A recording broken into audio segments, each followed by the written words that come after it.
Fadilah tabligh. Hadis ketiga,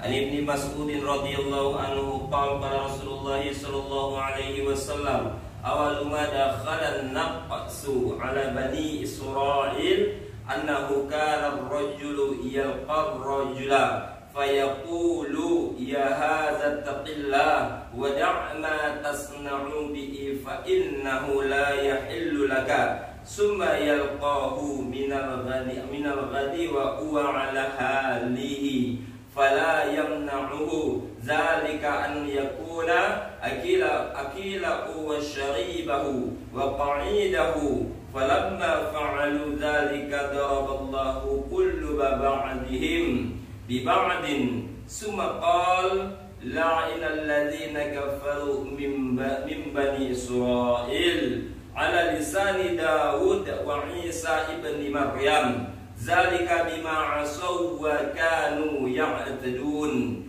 kanu la yatanahawna an munkarin fa'aluh labi'asa ma kanu yaf'alun tara kasiran minhum yatawallawna alladhina kafaru labi'asa ma qaddamat lahum anfusuhum an sakhitallahu alaihim wa fil 'adzabi khalidun walau kanu yu'minuna billahi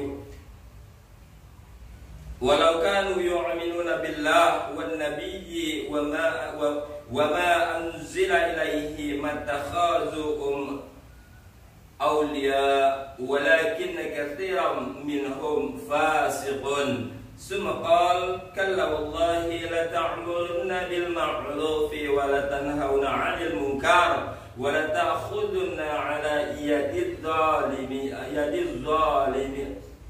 wa la ta'tiruna 'alal haqqi atwan. Dari Sayyidina Ibnu Mas'ud radhiyallahu anhu, ia mengatakan bahwa baginda Rasulullah sallallahu alaihi wasallam bersabda, penyebab pertama kemerosotan Bani Israel adalah jika ada orang soleh di antara mereka bertemu dengan pelaku maksiat. Jika ada orang soleh di antara mereka bertemu dengan pelaku maksiat, ia berkata, takutlah kamu kepada Allah Subhanahu wa ta'ala, janganlah kamu berbuat begitu karena hal itu tidak halal bagimu.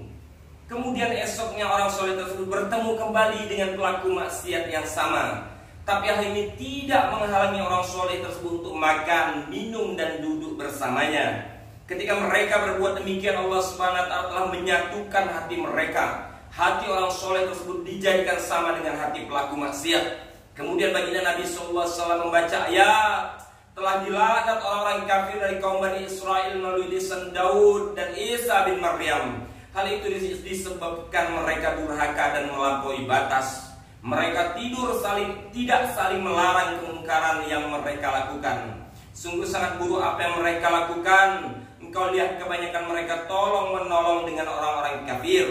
Sungguh amat buruk apa yang mereka sediakan bagi diri mereka, yaitu kemurkaan Allah Subhanahu wa ta'ala terhadap mereka dan mereka kekal dalam azab. Jika mereka beriman kepada Allah, kepada Nabi dan apa-apa yang diturunkan kepadanya, tentu mereka tidak akan mengambil orang kafir sebagai pemimpin. Tapi kebanyakan mereka adalah orang-orang fasik. Kemudian baginda Nabi SAW bersabda, ingatlah, demi Allah, kalian harus mengajak kepada kebaikan. Ingatlah, demi Allah, kalian harus mengajak kepada kebaikan dan mencegah dari kemungkaran atau keburukan. Cegahlah mereka yang berbuat zalim dari kezalimannya dan tariklah mereka dengan kuat kepada kebenaran. Hadis riwayat Abu Daud dan Tirmizi dari kitab At-Targhib. Penjelasan.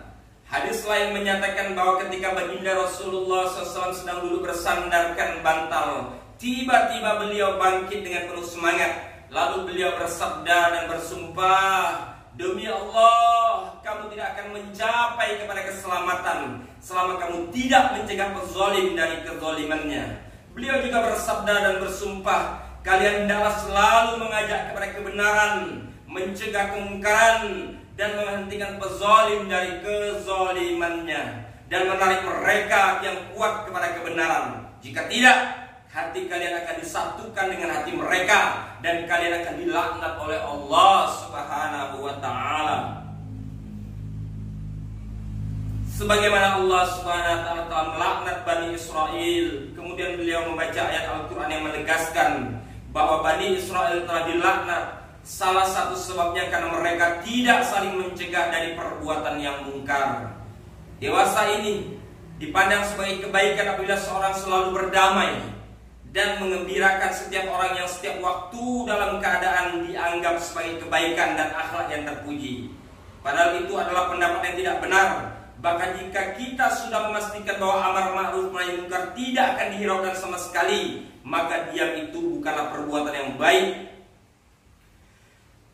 Daripada selalu mengiyakan dan berucap manis terhadap kemungkaran. Sebaliknya, jika kita memperkirakan usaha amar ma'ruf nahi munkar akan diperhatikan, misalnya kepada bawahan kita, istri, anak, atau kenalan, maka di saat itu diam bukanlah akhlak yang mulia. Bahkan orang yang diam dalam kondisi seperti itu dianggap telah berbuat dosa menurut syariat dan adat. Syekh Sufyan Ats-Tsauri rahimahullah alaihi berkata, barang siapa disukai oleh semua tetangganya, barang siapa yang disukai oleh semua tetangganya dan dipuji oleh semua sanak saudaranya, maka kebanyakan orang semacam ini adalah mudahin atau penjilat atau pencari muka. Banyak hadis yang meriwayatkan bahwa bila kemaksiatan dilakukan secara sembunyi-sembunyi, maka akibatnya hanya akan menimpa pada pelakunya. Akan tetapi jika maksiat dilakukan secara terang-terangan dan orang yang mampu mencegahnya hanya berdiam diri, maka semua orang akan mendapat dampak buruknya. Kini, setiap orang dalam memikirkan betapa banyak kemaksiatan yang terjadi di hadapan kita setiap hari, yang sebenarnya kita dapat mencegahnya, tapi kita justru mengabaikannya dan tidak pernah memperdulikannya. Bahkan kini jika ada orang yang berusaha mencegah kemungkaran, maka kebanyakan orang hanya menentang dan menganggap ini orang yang berpikiran sempit. Mereka bukan membantu, akan tapi malah melawan. Jika sikap seperti ini kezaliman yang sangat besar. Al-Quran menyatakan, وَسَيَعْلَمُ الَّذِينَ ظَلَمُوا أَيَّ مُنْقَلَبٍ يَنْقَلِبُونَ. Dan orang-orang yang zalim itu akan mengetahui ke tempat manakah mereka akan kembali. Quran surah Asy-Syura ayat 227.